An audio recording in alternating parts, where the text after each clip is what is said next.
up in prayer. I wish I had a witness in here. The doctor said he ain't going to make it a long time ago.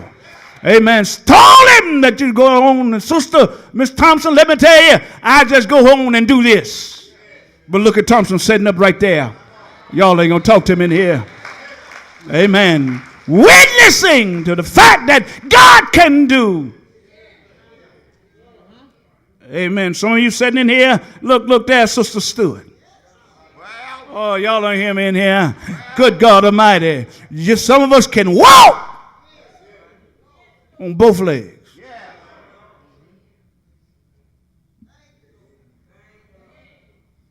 And like you broke down, you can't come. Here she is sitting in the wheelchair, praising God for all of his. Somebody need to talk to him in here. Amen.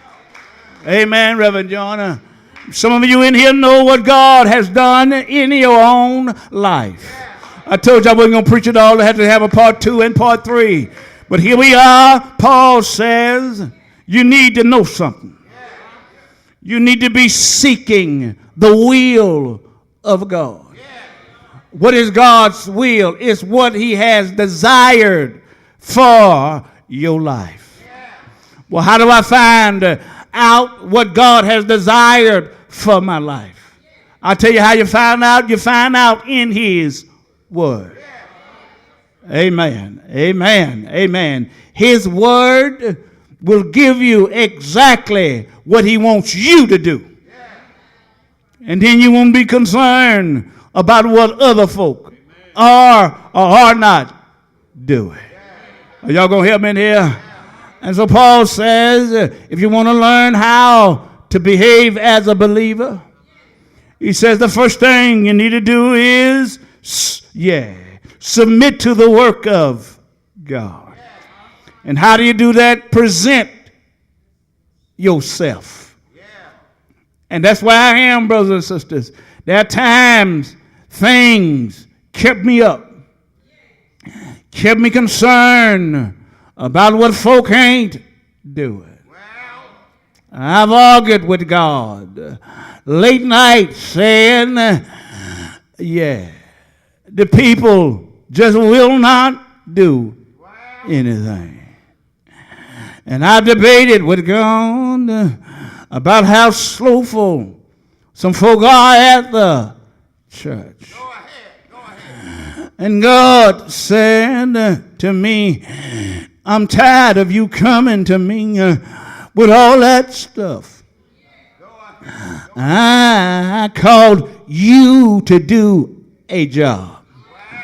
And what I want you to do is do what I've called you to do. And I'll handle everybody else. Are y'all going to talk to me in here? Amen. And so what I've done is I've learned to just do the work of God. That was an old farmer that had problems with some of his cows.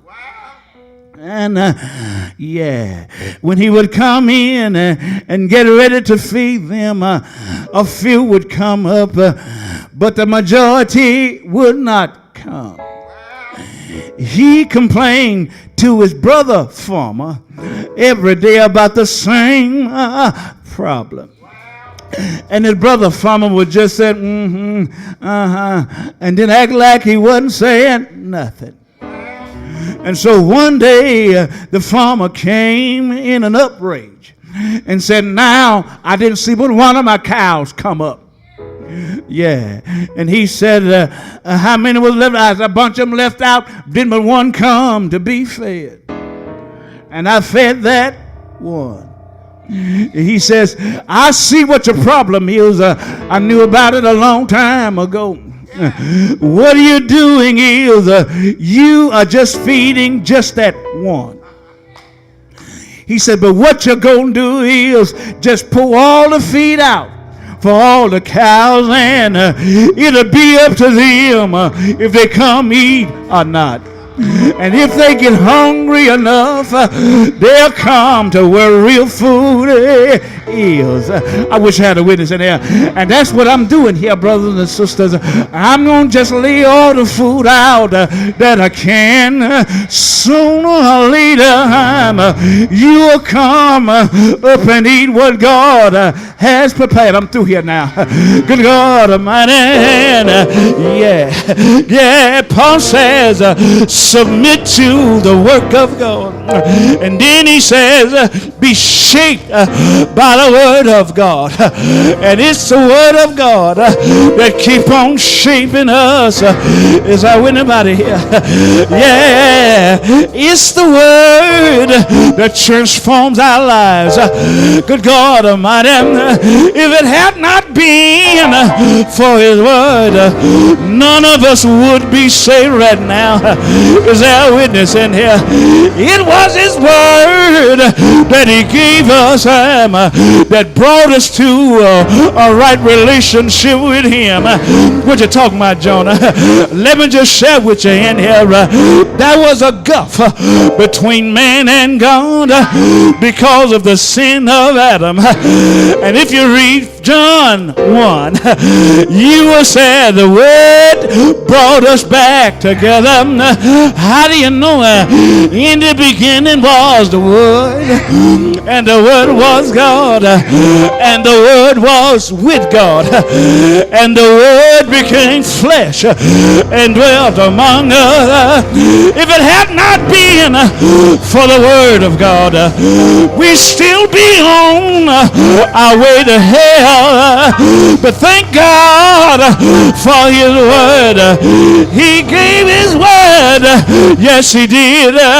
His word went all the way to Calvary for sinful folk like us. His word died on the cross that we should have been died nailed to. His word hung out, bled, and died, and that should have been us. But I thank God for his word because it keep on shaping me, and his word is not dead. Let me just share with you here. It's a whole lot of folk who said some good things that's already dead. Can't say them no more. I know John F. Kennedy had some good words to say.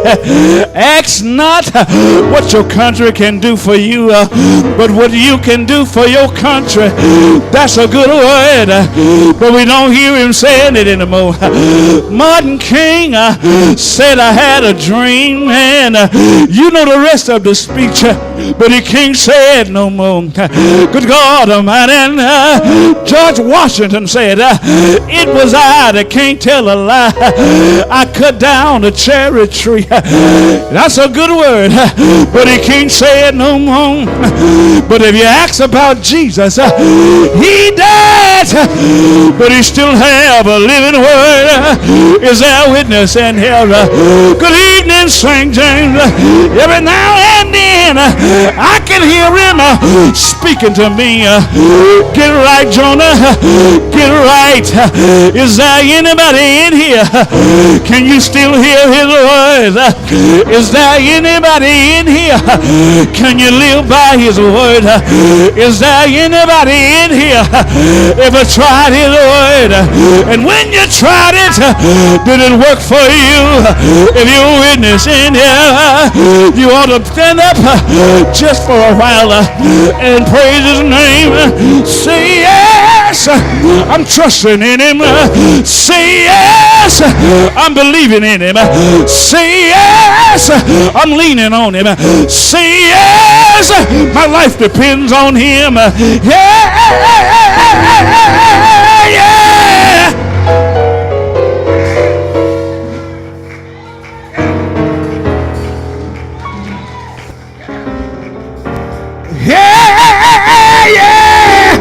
Whatever he wants me to do, I'm going to do it for him.